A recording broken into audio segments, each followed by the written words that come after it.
This episode is brought to you by Whole Foods Market. No matter how experienced of a chef you are or aren't, you can steal the show this holiday season with 365 by Whole Foods Market. 365 brand has all the wallet-friendly essentials to help you make or bring the most popular dish at the party. Plus, they have unique items to help elevate any holiday spread.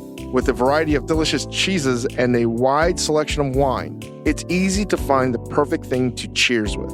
Check out some of the Momofuku products to upgrade your holiday dinner. In fact, you can also make a bolsam and not make turkey at all and be original and make something way more delicious. And Whole Foods has wonderful pork shoulders, and you can buy all the Momofuku products there. Steal the show this season at Whole Foods Market. Smart Wool Merino base layers are so comfortable. They're the first thing you'll want to put on and the last thing you'll want to take off, no matter where you're at or where you're going.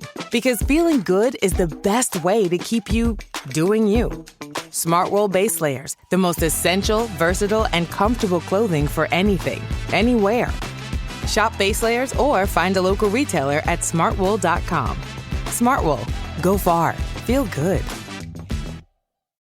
Coming up on The Payoff, a very cool conversation. We get a chance to talk with Amy Dresner, journalist, author, former comedian, 8.5 years sober, chronic relapser before the 8.5 years, and she really gives people a lot of hope.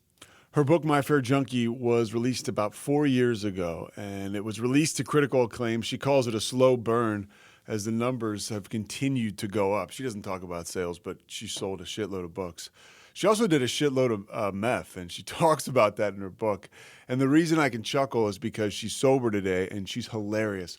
The way that she uses her humor to illuminate those dark moments and give people hope, like I talked about earlier, is a magical thing. And even now, she doesn't sugarcoat it. She says herself, it's not all unicorns and rainbows being sober. And she's very vulnerable and relatable, and she talks about real life stuff. Her podcast, Rehab Confidential, is awesome. She's just very funny and very cool and very likable. So enjoy this. It's over an hour. And after the hour, we actually ended up talking for like 25 minutes just about sobriety and life. This is the kind of person we're talking about. She had to postpone last week because her cat has liver problems. Her cat is doing better. And Amy Dresner is joining us now on The Payoff.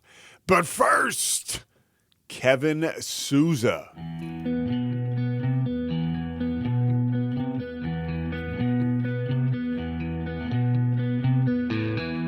Stand by the ocean floor. Hi. Amy. How are you? What's up? It's Pete Souza.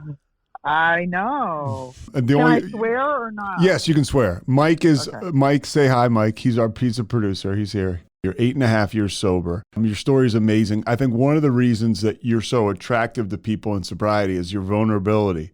Because people are vulnerable with the sponsor or one-on-one with another alcoholic or in a meeting.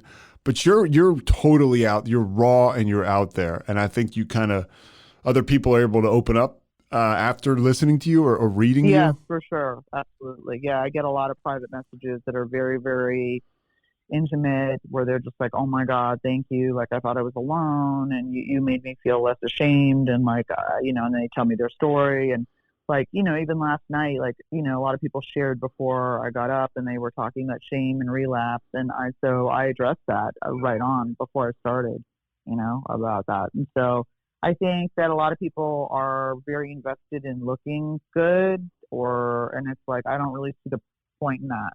So I wasn't invested in looking good in if you're writing an addiction memoir and you're trying to look good, you're just not being honest enough. I don't know what to say, like, for real. Yeah. And so I think that the power of being vulnerable, like, I'll say something that I think is like completely my own weird, horrible thought or something weird I do. And so many people are like, oh my God, me too. Like, get out of my head. And it's like, what it's really taught me is that the power of connection is A, so important, and B, like, we're not unique from each other. Like, we have the same fears and the same feelings and the same neuroses and you know what I mean? Like, it's like, the more personal it is, the more universal it is, really. people are always like, how do you read my mind? And it's like, I mean, that's the one thing I can say is like your things are not that unique. And although that's kind of like a blow to us because we want to be like special snowflake, at the same time, it's like, well, maybe I can get past it because this person got past it. Did you have? I don't know. I have no filter. I don't have a filter. And so people either really like me or they really don't. Did you always have no filter, or because a lot of times, like, or you always did? Yeah. Okay. Yes. And then I'm sure that like brain damage from crystal meth, in the form of epilepsy and like head injuries didn't exactly help that. Yeah, I mean, so you have the epilepsy as a result of long-term crystal meth use. Let's go